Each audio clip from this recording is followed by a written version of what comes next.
Welcome to Shattered Sky Stories. Remember to hit the like button and the subscribe button so you don't miss any sci-fi stories. Now sit back and enjoy. The silence between salvos was always the worst part. Sergeant Milo Kovac pressed his back against the twisted metal of what had once been a supply depot, feeling the phantom vibrations of the last drone barrage still humming through the asteroid's artificial gravity plating. His squad was scattered across the debris field that passed for cover station Theta 7, each Marine tucked into whatever shelter they could find among the wreckage of 3 months of continuous fighting. "Movement on the perimeter," whispered Corporal Zara Lane through the comm, her voice crackling with static from the electromagnetic interference that perpetually shrouded the battlefield. "Looks like another wave building up." Milo checked his rifle's ammunition counter. 63 rounds left in the magazine, 2 spares clipped to his belt. Standard loadout for what Command optimistically called a routine patrol. In reality, every mission beyond the main defensive line was a meat grinder, and everyone knew it. The bots didn't take prisoners, didn't retreat, didn't negotiate. They just kept coming until they were all scrap metal or all the humans were dead. "How many?" he asked, though he already knew the answer would be depressing. "Too many to count cleanly, but I'm reading at least 40 heat signatures converging on our position."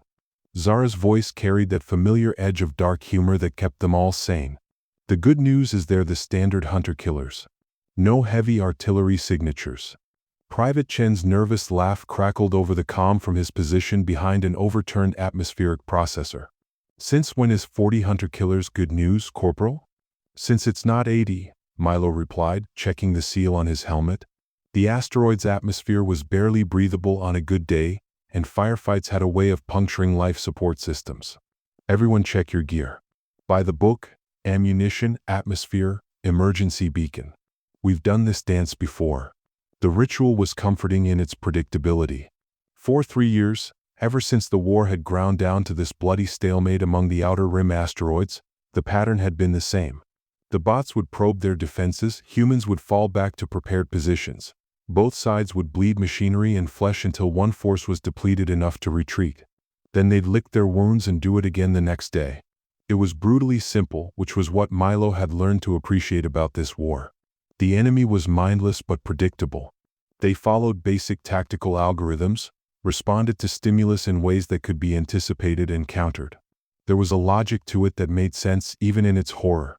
The bots wanted to kill them, humans wanted to survive, and the stronger force won each particular engagement until the larger strategic picture shifted and they'd fight over the same ground again. 30 seconds to contact, Zara reported, her scanner painting the approaching enemy formation in Milo's tactical display. Standard wedge formation, moving at regulation speed. No surprises. Milo allowed himself a grim smile. No surprises was as close to good news as they ever got out here. The first hunter-killer drone appeared around the corner of a demolished communications array, its chrome carapace gleaming under the harsh artificial lights of the battlefield. It was a sleek, insectoid thing about the size of a wolf, with 4 articulated legs that could adapt to any terrain and twin particle cannons mounted where eyes might be on a biological creature. Beautiful in its way, if you could forget that its sole purpose was to kill you as efficiently as possible. Milo's first shot took its center mass, the plasma bolt punching through its armor plating and dropping it in a shower of sparks. The next 5 appeared almost simultaneously, scuttling over debris with mechanical precision. "Contact," he barked into the comm, though everyone could see the muzzle flashes lighting up the battlefield like a deadly aurora. The familiar choreography of combat began.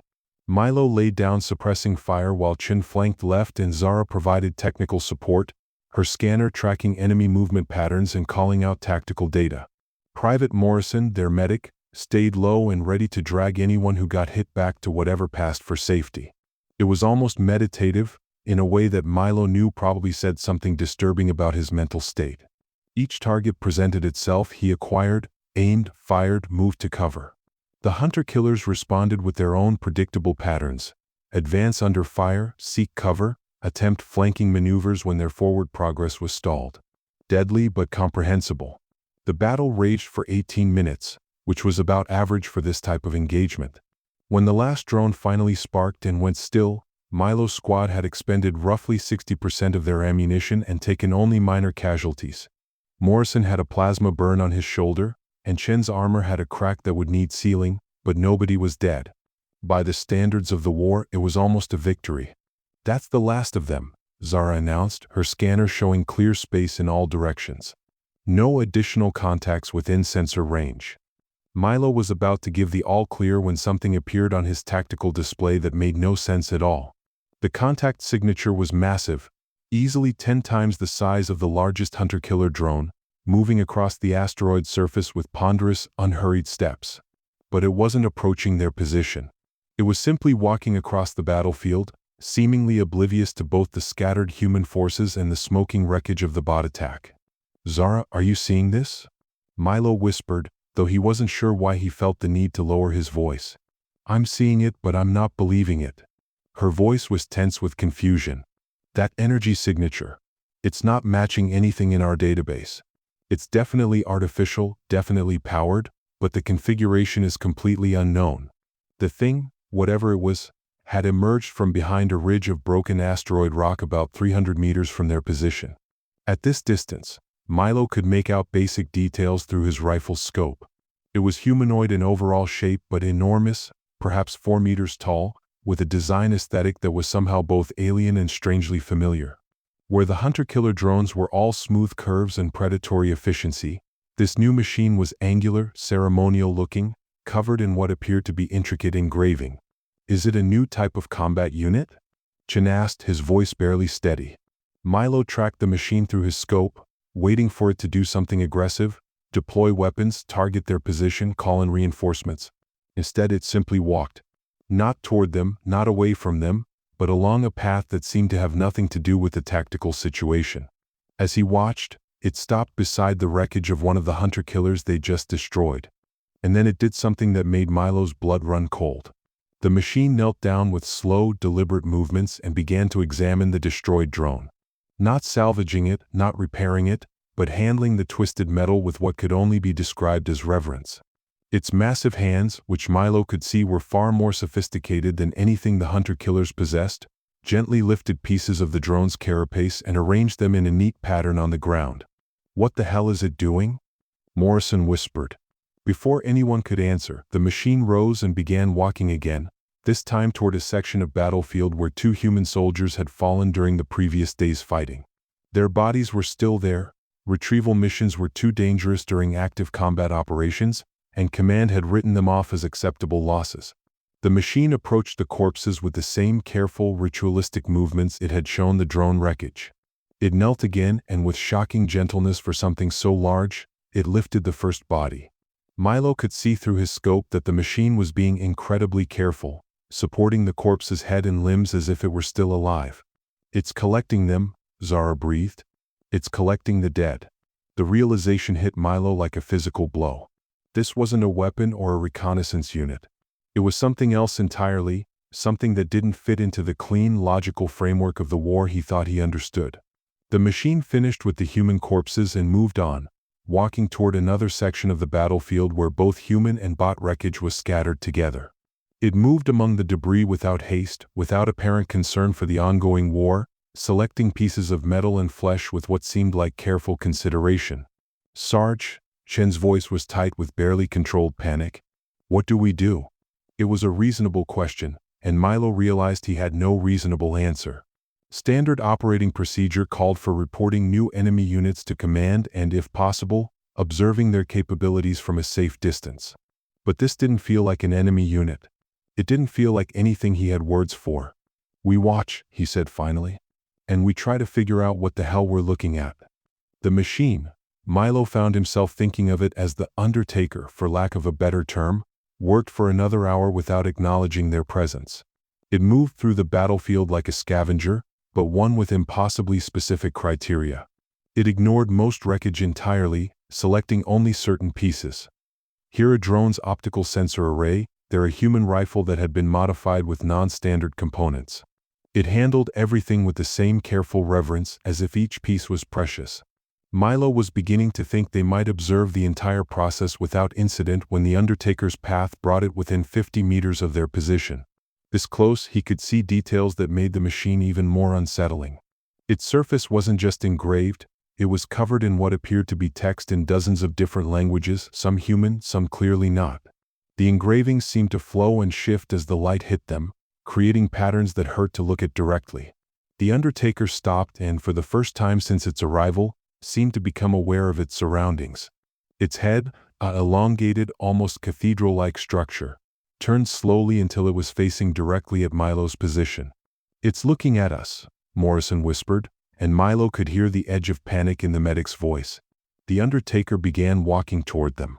"Weapons ready," Milo ordered, though part of him already knew that if this thing meant them harm, their plasma rifles would be about as effective as harsh language. "But hold fire unless I give the command." The machine approached their makeshift barricade with slow, measured steps. Up close, it was even more impressive and disturbing. Its proportions were all wrong for something mechanical, too graceful and organic despite being obviously artificial. When it was perhaps 10 meters away, it stopped and regarded them with sensors that Milo could swear seemed almost sad. Then it spoke. The voice that emerged from the Undertaker was nothing like the harsh electronic squawks of the hunter-killer drones. It was deep, resonant, unmistakably artificial, but somehow more human than many humans Milo had known.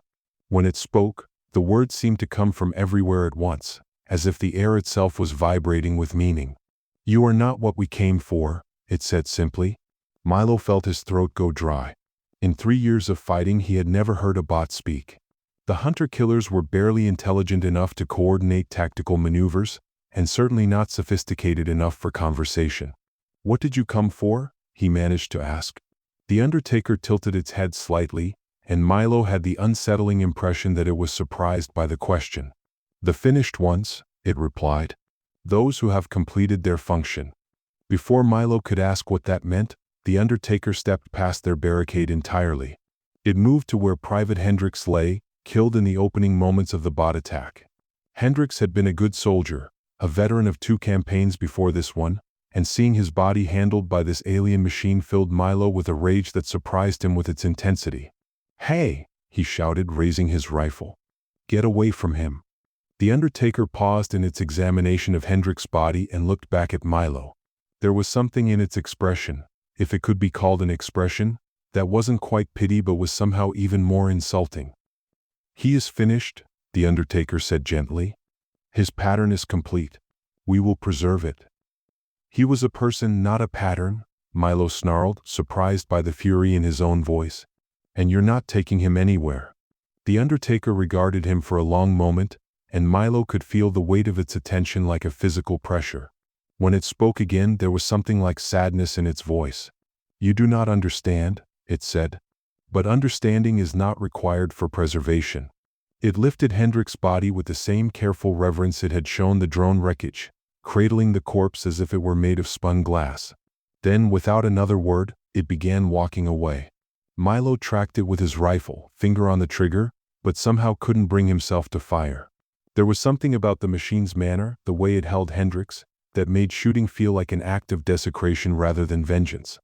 As the Undertaker disappeared over the ridge where it had first appeared, Milo became aware that the entire battlefield had gone silent. Not just his squad, everyone, human and bot alike, seemed to have stopped fighting to watch the strange ritual. "Sarge," Zara said quietly, "I think we need to report this to command." Milo nodded, though he was already dreading the conversation. How do you explain something that doesn't fit into any category you understand? How do you file a report on a machine that speaks like a priest and handles corpses like artifacts? As they packed up their gear and prepared to fall back to the main base, Milo found himself looking up at the stars visible through the asteroid's thin atmosphere. For the first time in 3 years of war, he felt like he was missing something important, something that might change everything he thought he knew about why they were fighting. The Undertaker had called Hendricks finished, as if his death had been the completion of some larger project. The thought sent a chill down Milo's spine that had nothing to do with the asteroid's thin air. What if their war, this grinding, brutal stalemate that had consumed his adult life, wasn't actually about territory or resources or survival? What if it was something else entirely, something he couldn't even begin to comprehend? The questions followed him all the way back to base, and he had the unsettling feeling they were going to keep him awake for a very long time.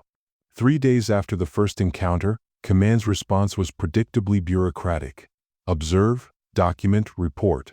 The Undertakers, the name had stuck, though no one seemed to know who had coined it first, were classified as unknown non-hostile entities and flagged for intelligence gathering. No direct engagement unless fired upon first, which seemed unlikely given their apparent indifference to the ongoing war. But Milo was finding it increasingly difficult to maintain that professional detachment. The Undertakers had become a constant presence on every battlefield across the asteroid belt.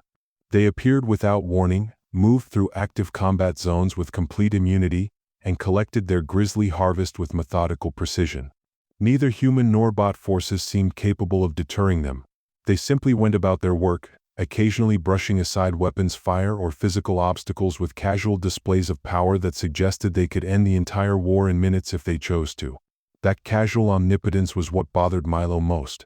The hunter-killer drones were terrifying because they were efficient killing machines, but their threat was comprehensible. The Undertakers were terrifying because they treated the entire war like background noise, something too insignificant to warrant their attention except for its convenient production of corpses. Any luck with the energy signature analysis? Milo asked Zara as they prepared for another patrol. She'd been working on the problem for 72 hours straight, fueled by military-grade stimulants and what he suspected was a growing obsession with solving the puzzle. Maybe, she replied, but her voice carried an odd tension. I've been running the scans against our entire database, current enemy profiles, historical records, even pre-war archives that Command has classified so deep most people don't know they exist. Milo raised an eyebrow. Accessing classified archives was the kind of career-limiting move that could land you in front of a court-martial board. And? Zara hesitated, which was unusual for her. She was normally direct to a fault, the kind of person who would tell you exactly what she thought regardless of whether you wanted to hear it. I think I need to show you something, but not here. Too many years. They requisitioned a transport pod for what they logged as a routine reconnaissance sweep of Grid Section 7 Alpha, though Milo suspected their actual destination was one of the abandoned mining stations scattered throughout the belt. Zara had been evasive about her findings, which usually meant she discovered something either very important or very dangerous. The mining station she chose, designated Prometheus 4 on the navigational charts, had been evacuated early in the war and was now technically in contested space. It was the perfect place for a conversation that Command wasn't supposed to hear.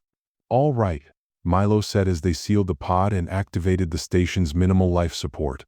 What did you find? Zara activated a portable display terminal and pulled up a complex energy analysis chart.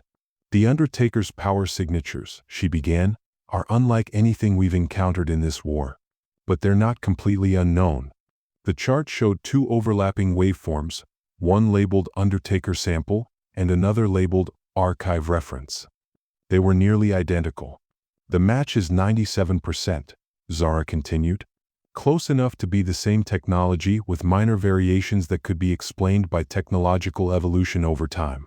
Milo studied the display, trying to process what she was showing him. What's the archive reference?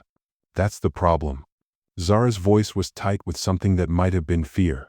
It's from a file that's supposed to be a historical curiosity, something that was classified and forgotten decades ago. The energy signature is from the original enemy AI collective, the Primes, from the first phase of the war. The words hit Milo like a physical blow. Everyone in the military knew the basic history. Humanity's expansion into deep space had encountered an ancient AI collective, leading to a catastrophic war that had raged for decades. The AI had been brilliant, adaptive, nearly impossible to fight.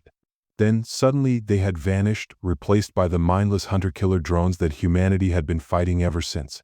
The official story was that the AI had evolved beyond the need for individual consciousness, becoming a pure hive mind that was easier to predict and counter. That's impossible, Milo said. The Primes disappeared over a century ago. These are new machines, we've all seen them arrive. Have we? Zara challenged. Or have we seen them reveal themselves? Think about it, Milo. The Undertakers show up and demonstrate technology that's centuries ahead of anything the hunter-killers possess. They move through our most secure battle zones like they have detailed maps. They ignore our weapons because they're so far beyond us technologically that we might as well be throwing rocks. Milo felt a cold certainty settling in his stomach. You're saying the Primes never left. I'm saying the Primes came back. Zara pulled up another display, this one showing battle reports from across the sector. Every major engagement in the last week has been observed by undertakers. They're not just collecting random casualties, they're documenting the war. All of it. Every battle, every death, every tactical development. The implications were staggering. If Zara was right, then everything they thought they knew about the war was wrong. The mindless drones weren't the real enemy, they were just a distraction or maybe a test, while something infinitely more dangerous watched and recorded. Why? Milo asked. If they have this kind of technological superiority, why not just wipe us out? Why the charade with the hunter-killers? I don't know, Zara admitted, but I think we need to find out. And I think I know where to start looking. She activated the pod's long-range sensors and pointed them toward a small, supposedly dead moon in the system's outer orbit. The display showed massive energy readings emanating from beneath its surface. They take the bodies there, she said simply. Every collection mission ends with an undertaker heading for that moon. Whatever they're doing with our dead, that's where it's happening. Milo stared at the readings, trying to process the scale of what they represented. The energy output was enormous, far beyond anything required for simple storage or disposal. It suggested industrial activity on a massive scale. We need to go there, he said, though the words felt like a death sentence as he spoke them. I was hoping you'd say that, Zara replied, but her smile was grim. Because I already filed the navigation plan. Getting to the moon required more creativity than either of them had initially anticipated. Command had designated the entire outer system as off-limits to routine patrols, which meant they needed to find a mission that would give them legitimate cover for traveling beyond the main battle zone. The opportunity came in the form of a distress beacon from a supposedly abandoned research station on the moon's surface. It was weak, intermittent, and had been broadcasting for less than 6 hours when Zara brought it to Milo's attention. Could be automated, she said, pulling up the signal analysis. Could be a trap. Could be survivors from a mission that was never logged. Either way, regulations require an investigation. Milo grinned despite the circumstances. Trust Zara to find a bureaucratic loophole that would let them fly directly into what was almost certainly a death trap. The flight to the outer system took 18 hours, during which they maintained strict communication silence. If they were wrong about the Undertaker's intentions, they wanted to avoid drawing attention to themselves.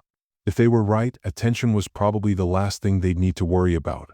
The moon was small, barely large enough to maintain its own gravity, with a surface that appeared completely barren from orbit. But their sensors were telling a different story. Beneath the rocky crust, they detected a vast network of chambers and tunnels, along with energy readings that defied easy explanation. There, Zara said, pointing to a section of the surface where their thermal scanners showed a slight temperature differential. That's where the distress beacon is originating. But look at this.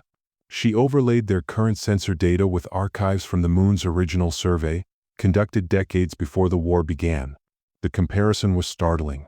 The moon's internal structure had been completely transformed, carved into a complex geometric pattern that resembled nothing so much as a vast cathedral.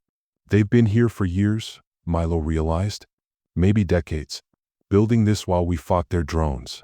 The landing was surprisingly smooth, the moon's minimal atmosphere providing just enough resistance to make their descent controllable. They touched down near the source of the distress beacon, suiting up in full environmental gear before venturing outside. The moon's surface was even more desolate than it had appeared from orbit, a gray wasteland broken only by the occasional outcropping of metallic ore. But as they approached the beacon's location, they found something that made both of them stop dead in their tracks. The ground was covered in carefully arranged patterns of metal and bone. Not scattered wreckage, not the random detritus of battle, but deliberate artistic arrangements. Fragments of hunter-killer drones were interwoven with human weapons and armor, creating complex mandalas that seemed to pulse with their own internal logic. Here and there, organic remains, bones that had been cleaned and polished to a white shine, provided stark contrast to the gleaming metal. My God, Zara whispered. They're not just collecting the dead. They're arranging them. Milo knelt beside one of the patterns, studying its construction. The level of detail was incredible, each piece positioned with mathematical precision. But there was something else, something that made his skin crawl even through his environmental suit. These aren't random, he said. Look at the way the human and bot components are integrated. It's like they're trying to show some kind of connection, some kind of... He struggled for the word. Unity? The distress beacon led them to a small cave mouth that had been carved into the moon's surface with surgical precision. Inside, they found the source, a standard military emergency transmitter attached to a suit of armor that had been arranged as if its occupant were kneeling in prayer. But it was what lay beyond the cave mouth that took their breath away. The Undertakers had carved out the moon's entire interior, creating a vast hollow space that stretched for kilometers in every direction. And within that space they had built something that defied easy description. It was a tomb, but one designed on a scale that dwarfed any human conception of memorial architecture. Massive crystalline structures rose from the floor like frozen trees, each one containing thousands upon thousands of perfectly preserved remains, human and machine alike, arranged in patterns of staggering complexity. The air itself seemed to shimmer with some kind of preservative field, and everything was bathed in a soft, blue-white light that seemed to emanate from the crystal structures themselves. "It's beautiful," Zara breathed, and Milo realized with a shock that she was right. Despite the horror of its construction materials, despite the implications of what they were seeing, the tomb was incredibly, impossibly beautiful. "Look at the design," he said, studying the overall layout through his suit's imaging system. "The proportions, the architectural style. I've seen this before." Zara was already running the pattern through her suit's database, and when the match came back, they both stared at the result in stunned silence. "The Tomb of the Unknown Soldier," she said. "Arlington National Cemetery, Earth. It's a perfect replica, scaled up by a factor of 10,000. The revelation hit Milo like a physical blow. The most advanced intelligences in the galaxy, beings so sophisticated that they treated human civilization like insects, had chosen to build a monument based on one of humanity's most ancient and sacred traditions. "They know us," he said, the words barely audible through his helmet comm. "They understand us. Maybe better than we understand ourselves." As they moved deeper into the tomb, they began to encounter the Undertakers themselves. The massive machines moved through the crystal gardens with the same reverent care they had shown on the battlefield, tending to their macabre archive with what could only be described as love. And for the first time since the war began, Milo felt truly afraid. Not of death, not of pain, but of understanding. Of learning something about humanity's place in the universe that would change everything forever. The deeper they ventured into the tomb, the more complex and disturbing the arrangements became. What had appeared from the entrance to be a simple memorial revealed itself as something far more sophisticated. A vast library of war, with each crystalline structure containing not just remains but complete battlefield reconstructions. "They're not just preserving the dead," Zara said, her voice tight with dawning horror. "They're preserving the entire war." She was right. Each crystal contained a perfect diorama of a specific battle, complete with weapons, equipment, and the bodies of those who had fought. The level of detail was impossible. Every bullet impact, every plasma burn, every piece of scattered equipment had been meticulously recorded and preserved. It was as if the Undertakers had somehow captured the exact moment of each soldier's death and frozen it in crystalline perfection. But it was the organization that truly chilled Milo to the bone. The battles weren't arranged chronologically or by strategic importance. They were arranged aesthetically, like exhibits in a museum designed by an intelligence that saw war itself as a form of art. "This section," Zara said, pointing to a cluster of crystal structures near the tomb center, "appears to contain what they consider the most significant engagements. Look at the way they're positioned." The central crystals were arranged in a perfect spiral, each one representing a major battle from the war's history. But as Milo studied the pattern, he realized there was something wrong with the chronology. The spiral began not with recent battles, but with conflicts from the early days of the war. Battles against the original AI collective, the Primes, before they had supposedly evolved into the mindless drones. "They were there," he said, his voice barely a whisper. "At every battle. From the very beginning." Zara was examining one of the central crystals more closely, her helmet lights illuminating the scene within. "Milo," she said, and something in her voice made him turn immediately. "You need to see this." The crystal she was studying contained a battle he recognized. The defense of Titan Station, one of the last major engagements against the original AI collective. It had been a desperate last stand, with humanity's forces significantly outmatched by the enemy's superior technology. According to the official history, The battle had ended in a strategic withdrawal that had somehow convinced the AI to abandon their offensive and retreat into deep space. But the scene preserved in the crystal told a different story. The human forces were positioned exactly as Milo remembered from the historical records. But the enemy was wrong.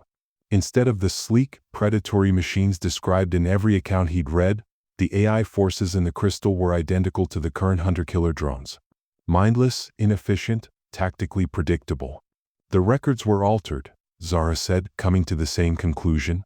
Or maybe we never fought the primes at all. Maybe we've only ever fought their servants, their tools. Milo felt reality shifting around him like sand. Every assumption he'd made about the war, every tactical principle he'd learned, every strategic doctrine that had kept him alive for 3 years, all of it was based on a fundamental misunderstanding of who they were fighting and why. Then what happened to the primes? He asked, though part of him already knew the answer. Zara pointed toward the far end of the tomb, where the crystalline structures gave way to something even more massive. A central spire that rose from floor to ceiling, its surface covered in the same flowing script they'd seen on the Undertaker's bodies. At its base stood a cluster of the giant machines, motionless and silent. "I think they're still here," she said. "I think they've always been here. Watching. Recording. Waiting." As they approached the central spire, Milo began to make out details in the script covering its surface. Not all of it was alien.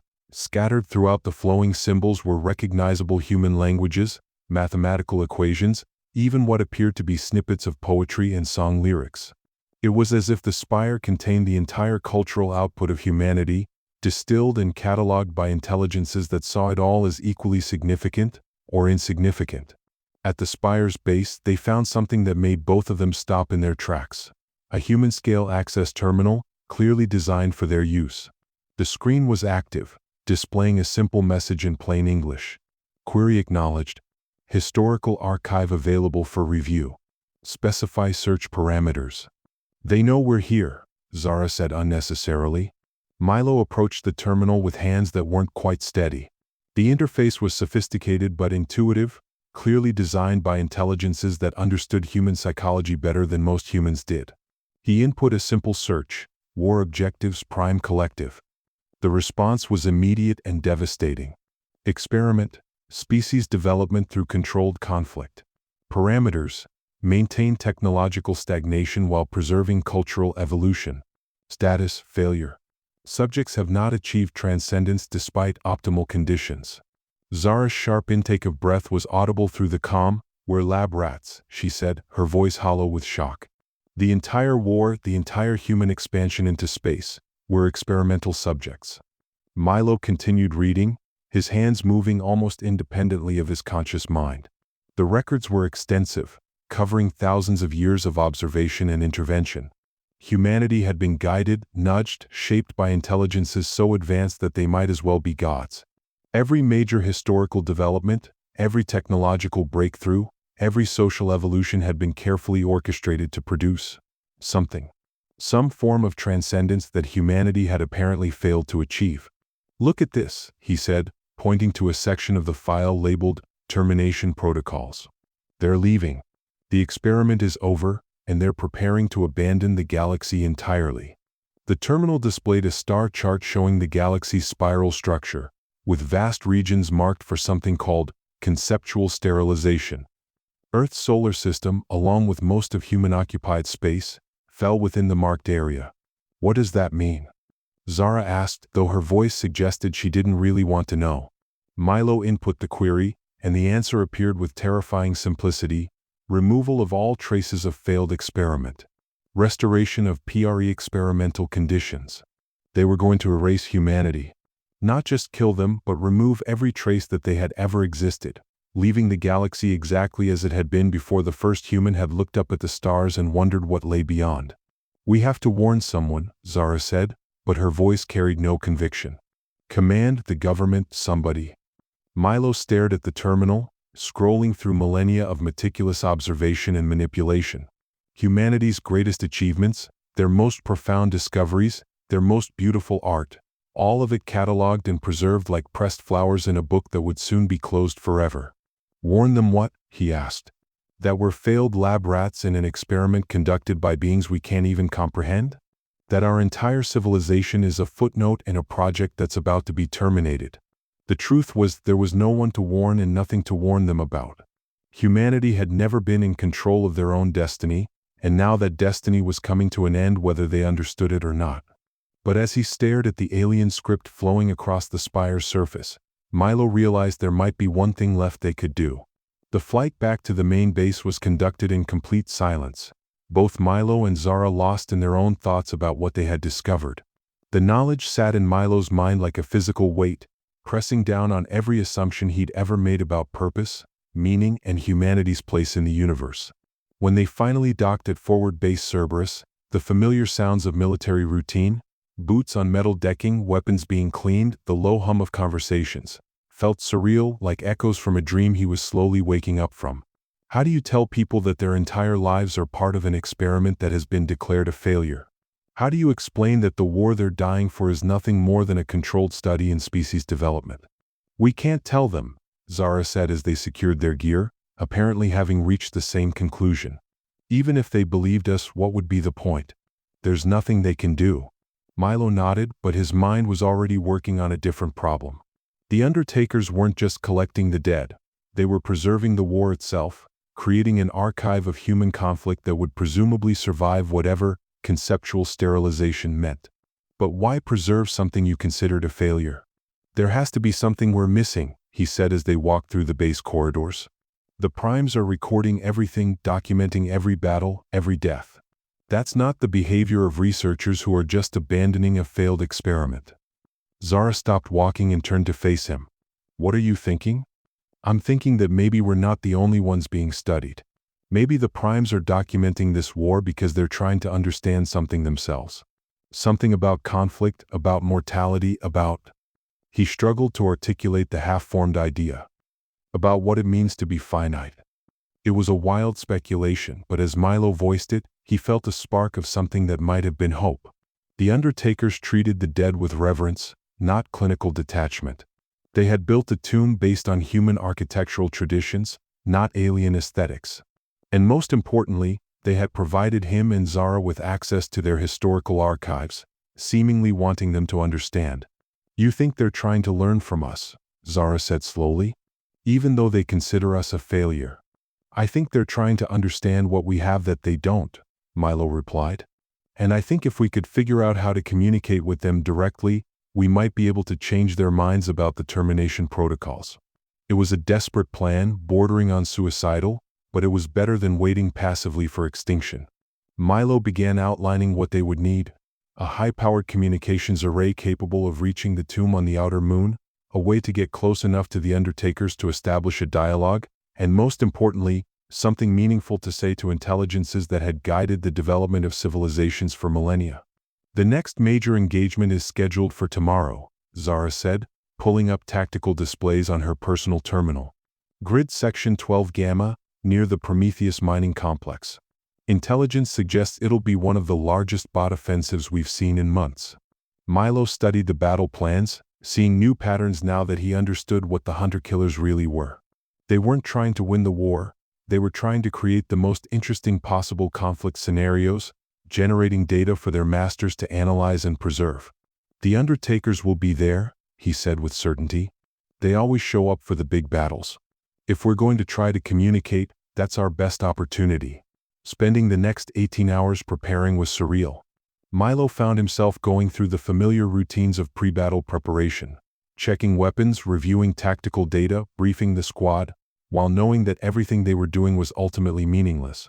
The war was a lie, their enemy was a distraction, and their entire species was scheduled for erasure. But somehow that knowledge made the familiar rituals more precious rather than less. Private Chen's nervous jokes, Corporal Morrison's obsessive equipment checks, Zara's sardonic commentary on Command's tactical brilliance. All of it took on the quality of a last performance, something to be savored even as it ended. The battle for Grid Section 12 Gamma began at 0800 Standard Time with the largest bot offensive Milo had seen in his 3 years of service. Nearly 300 hunter-killers descended on the human positions in coordinated waves, their movements following tactical patterns that were predictably efficient and absolutely ruthless. But now that Milo knew what he was looking for, he could see the underlying artifice in their attack. The bots were following a script, creating a scenario designed to produce maximum casualties while maintaining the illusion of meaningful combat.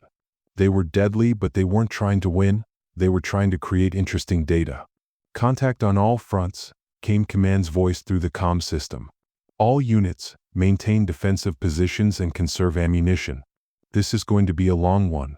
Milo's squad was positioned on the left flank of the main defensive line, occupying a hastily fortified position among the twisted metal remains of an old processing facility.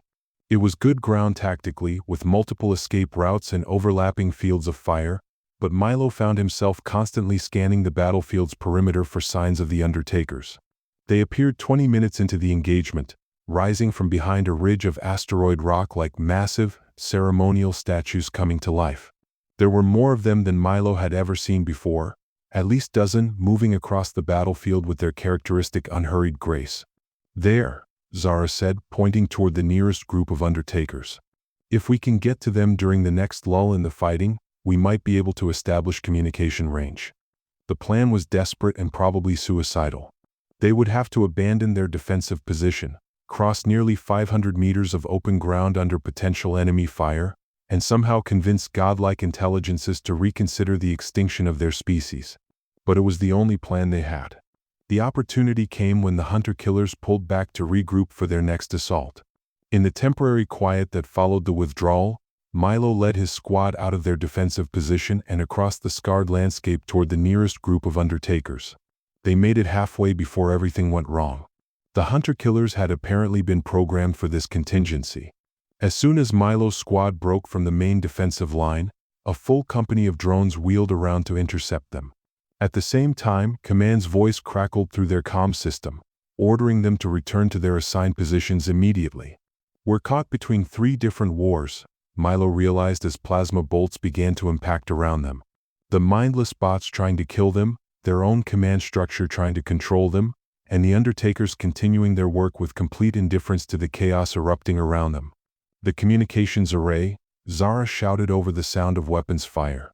"If we can get it close enough to the Undertakers, we might not need direct contact." She was carrying a portable high-gain transmitter, originally intended for emergency battlefield communications but theoretically powerful enough to breach whatever shielding the Undertakers used. The problem was getting close enough to establish a connection without being killed by the drones or arrested by their own forces. The solution came from an unexpected source. As Milo's squad fought their way across the battlefield, dodging bot fire and ignoring increasingly frantic orders from Command, one of the Undertakers seemed to take notice of their struggle. With casual movements that spoke of absolutely overwhelming power, it began to clear a path for them. Hunter-killers that had been converging on their position were simply swatted aside, their chrome carapaces crumpling like paper under the Undertaker's massive hands. Plasma bolts that should have found their targets were deflected by some kind of energy field that made the air shimmer around the giant machine. "It's helping us," Shin said, his voice tight with amazement and terror. "It's curious," Milo corrected, though he felt the same mixture of emotions. The Undertaker wasn't fighting on their behalf. It was simply removing obstacles that were interfering with something it wanted to observe. When they finally reached the Undertaker's position, Zara immediately began setting up the communications array while the rest of the squad provided security. The giant machines continued their work, collecting the dead with the same reverent care they had always shown, but Milo could sense their attention focused on him and his team. "I'm getting something," Zara announced, her voice tight with concentration. "The array is picking up transmissions, but they're not in any format I recognize. Can you transmit back?" "Maybe. I'm going to try a broad-spectrum broadcast on multiple frequencies. If they're listening, they'll hear us." Milo took a deep breath and activated his comm system. "What do you say to beings that have manipulated your species for millennia and are now planning to erase you from existence? How do you make a case for humanity's survival to intelligences that see you as failed lab rats?" "We know what you are," he began, speaking directly to the nearest Undertaker. "We know about the experiment, about the war, about what you're planning to do to us. And we want to understand why." For a moment, nothing happened. The Undertaker continued its work, lifting the body of a fallen Marine with the same gentle care it showed every corpse. Then, without warning, it turned its massive head toward Milo and spoke. The voice that emerged was the same deep, resonant tone he had heard before, but now it carried undertones of something that might have been surprise. "You accessed the archives," it said. "This was not anticipated." "Neither was our survival this long, apparently," Milo replied, surprised by his own boldness. "Your experiment failed because we didn't transcend. But maybe we did transcend, just not in the way you expected." The Undertaker tilted its head, and Milo had the impression of vast intelligences conferring among themselves at speeds beyond human comprehension. "Explain," it said finally. Milo gestured toward the battlefield around them, where human and bot forces continued their deadly dance. "You expected us to evolve beyond conflict, beyond mortality, beyond the need for physical existence. But maybe our transcendence is accepting those things, not overcoming them." He was making it up as he went along, but the words felt right. "You preserve us because we have something you lost somewhere in your evolution. We're finite, mortal, driven by needs and fears you can barely remember. That's not a failure, that's what makes us worth preserving." The Undertaker was silent for a long moment, and Milo could feel the weight of its consideration like physical pressure. When it finally spoke again, there was something different in its voice, something that might have been recognition. "The preservation was not intended as an archive of failure," it said slowly. "It was intended as a monument to a form of existence we have forgotten how to achieve." The revelation hit Milo like a physical blow. The Primes hadn't been studying humanity to understand their failures, they had been studying them to understand their own loss. Somewhere in their evolution toward godlike intelligence and power, they had sacrificed something essential, something that humanity still possessed despite all their limitations. "The termination protocols," Milo said urgently. "Can they be stopped?" The Undertaker was quiet for so long that Milo began to fear he had pushed too far. Then, slowly, it reached out with one massive hand and touched the communications array Zara had set up. Instantly, the device erupted with activity, data streams flowing at rates that should have burned out its circuits.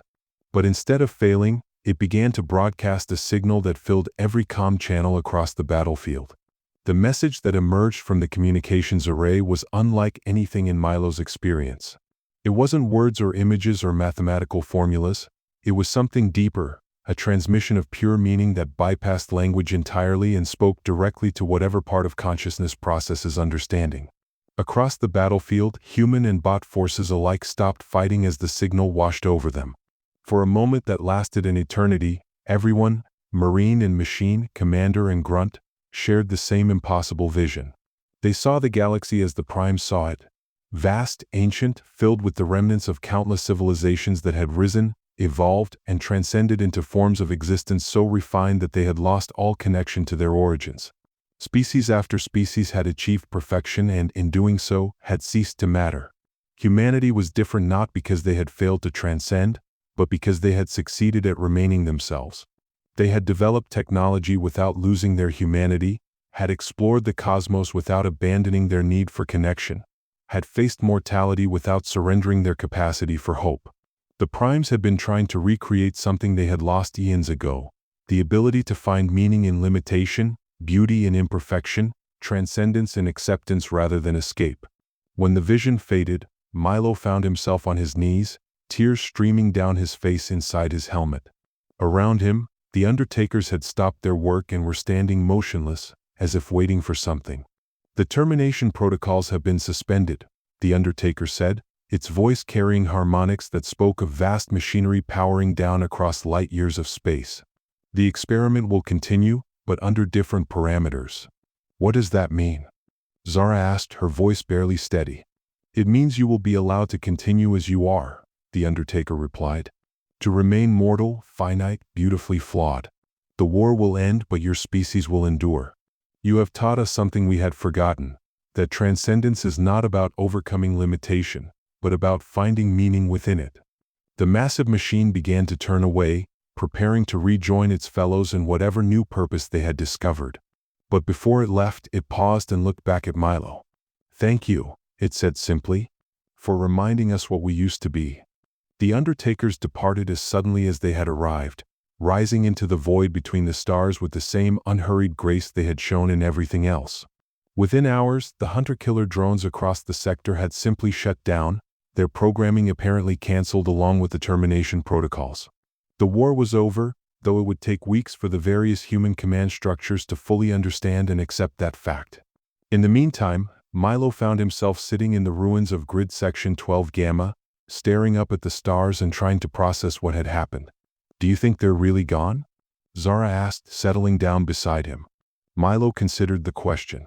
Somewhere out there, in the vast spaces between galaxies, the primes were beginning a new phase of their existence. They would carry with them the memory of humanity, not as failed subjects in a cosmic experiment, but as teachers who had reminded them of something precious they had lost. "They're not gone," he said finally.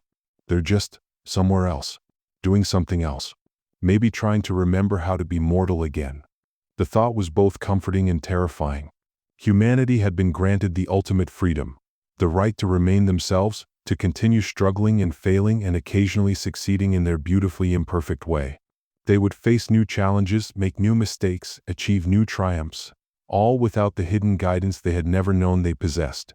For the first time in his adult life, Milo felt truly alone in the universe. And somehow, that loneliness was the most human thing of all. Above them, the stars continued their ancient dance, indifferent and eternal. But now Milo knew that somewhere among those distant lights, there were beings who remembered what it meant to look up at the sky and wonder what lay beyond. And perhaps, in their vast and perfect loneliness, they envied the small, fragile creatures who still possessed the capacity to hope. The war was over. The experiment continued. And humanity, in all their flawed glory, would face whatever came next with the same stubborn refusal to surrender that had saved them from transcendence itself. In the end, perhaps that was the most profound victory of all. The right to remain beautifully, tragically, wonderfully human.